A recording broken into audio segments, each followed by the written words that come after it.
Welcome to NarrateNow Studio, where powerful stories come to life. If you enjoy real-life experiences with unexpected twists, you're in the right place. Sit back, relax, and let's get into today's story. And before we begin, take a quick second to like this video, subscribe to the channel, and tap the bell icon so you never miss a new narration.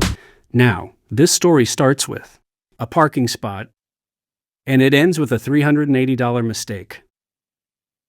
Today's story is about someone who lived in a small apartment complex where every resident had one assigned parking space.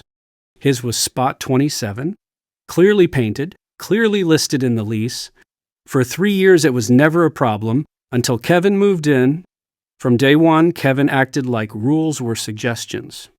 Loud music past midnight, trash left in the hallway, blocking the entrance while unloading his furniture like nobody else mattered. Annoying? Yes, but manageable. Then came Monday morning. He walked outside with his coffee, glanced toward spot 27, and froze.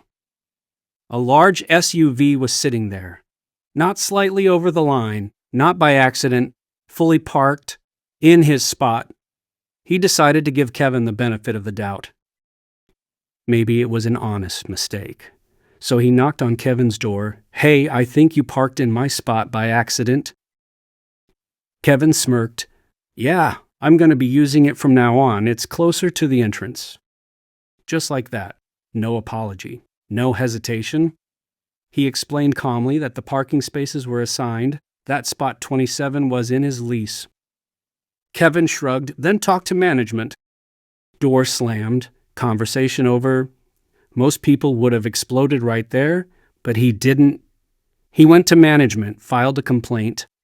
Was promised it would be handled. It wasn't. The next morning, the SUV was back, and the next, and the next. Each time, Kevin parked there like he was daring someone to challenge him. He left a polite note. Later that day, he found it crumpled up and thrown onto his windshield. He tried one last calm conversation. Kevin laughed and said, "Possession is 9/10 of the law." That's when everything changed, because Kevin thought this was about dominance. What he didn't realize, it was about documentation. Instead of arguing again, he went home and read the building parking policy line by line, and there it was. The lot was privately managed. Unauthorized vehicles in assigned spaces could be towed if the assigned tenant made the request. He didn't need permission. He needed patience. The very next morning, the SUV was back in spot 27 like clockwork. He didn't knock. He didn't argue, he didn't warn him. He made one phone call. The tow truck arrived in 12 minutes. 12. The driver checked the paperwork, verified the spot number, hooked the SUV, and just like that, it was gone. He parked in spot 27 and calmly sipped his coffee. 2 hours later, there was violent pounding on his door. Kevin stood there furious. "My car is gone! Did you tow it?" "It was parked illegally," he replied calmly. "I followed the rules."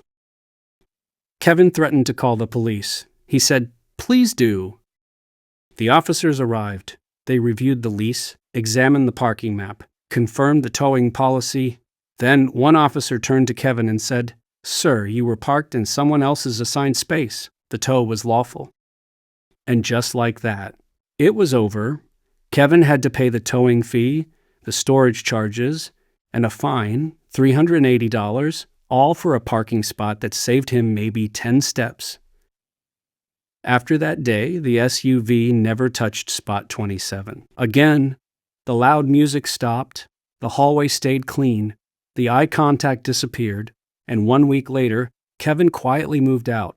No apology, no last words, just gone. Spot 27 has been peaceful ever since. Sometimes the loudest people think they control everything until they meet someone who simply knows the rules. If you enjoyed this story, make sure to like this video and subscribe to NarrateNow Studio for more engaging narrations. And tell me in the comments, what would you have done in this situation? Thanks for listening. I'll see you in the next story.